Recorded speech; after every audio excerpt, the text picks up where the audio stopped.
মালিক শ্রমিকদের মাঝে ঐক্য, পারস্পরিক শ্রদ্ধা ও আস্থার পরিবেশ তৈরির মাধ্যমে বৈষম্যহীন ও উন্নত সমৃদ্ধ বাংলাদেশ গড়ার আহ্বান জানিয়েছেন প্রধান উপদেষ্টা অধ্যাপক মোহাম্মদ ইউনূস। মহান মে দিবস উপলক্ষে আয়োজিত অনুষ্ঠানে তিনি এই আহ্বান জানান। শ্রমিকদের আগের অবস্থায় রেখে বৈষম্যহীন বাংলাদেশ গড়া যাবে না বলেও জানান ডক্টর ইউনূস। নজরানা চৌধুরীর রিপোর্ট।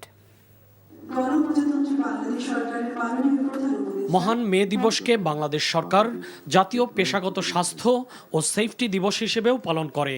এই উপলক্ষে শ্রম ও কর্মসংস্থান মন্ত্রণালয় রাজধানীর চীনমৈত্রী আন্তর্জাতিক সম্মেলন কেন্দ্রে এক আলোচনা সভার আয়োজন করে। অনুষ্ঠানে যোগ দিয়ে অন্তর্বর্তীকালীন সরকারের প্রধান উপদেষ্টা অধ্যাপক মোহাম্মদ ইউনূস নিহত বেশ কয়েকজন শ্রমিকের পরিবার ও আহত শ্রমিকদের হাতে অনুদানের চেক তুলে দেন। বান্ডেল থাকলে প্রতি সেনমানিতে টাকা বাঁচবে। বিকাশ সেনমানি বান্ডেল কিনে জিতুন প্রতি লেনদেনে। এবারের মে দিবসের সাথে জুলাই অভ্যুত্থান নতুন মাত্রা যোগ করেছে বলেও উল্লেখ করেন ডক্টর ইউনূস। এই নতুন বাংলাদেশ হবে না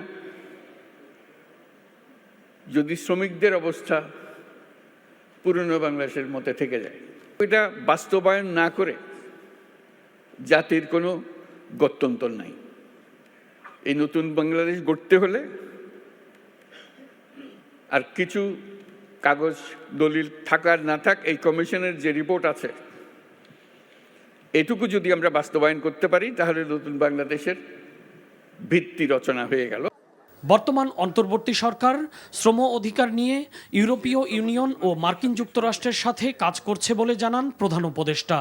৪৪টি খাতের শ্রমিকদের জন্য ন্যূনতম মজুরি নির্ধারণ করা হয়েছে উল্লেখ করে তিনি বলেন, শ্রম আইন যুগোপযোগী করার উদ্যোগও নেওয়া হয়েছে।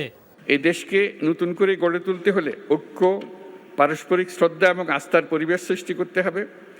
দেশকে নতুন করে গড়ে তোলার প্রত্যয় উজ্জীবিত হয়ে শ্রমিকের অধিকার রক্ষা, নিরাপদ কর্মপরিবেশ নিশ্চিত করা এবং শ্রমিক মালিক সুসম্পর্ক স্থাপনে সকলকে একযোগে কাজ করার আহ্বান জানাচ্ছি।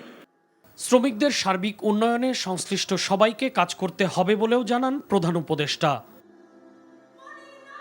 নজরানা Chowdhury, NTV news, Dhaka. Bundle থাকলে প্রতি সেনমানিতে টাকা বাঁচবে। বিকাশ সেনমানি বান্ডেল কিনে জিতুন প্রতি লেনদেনে।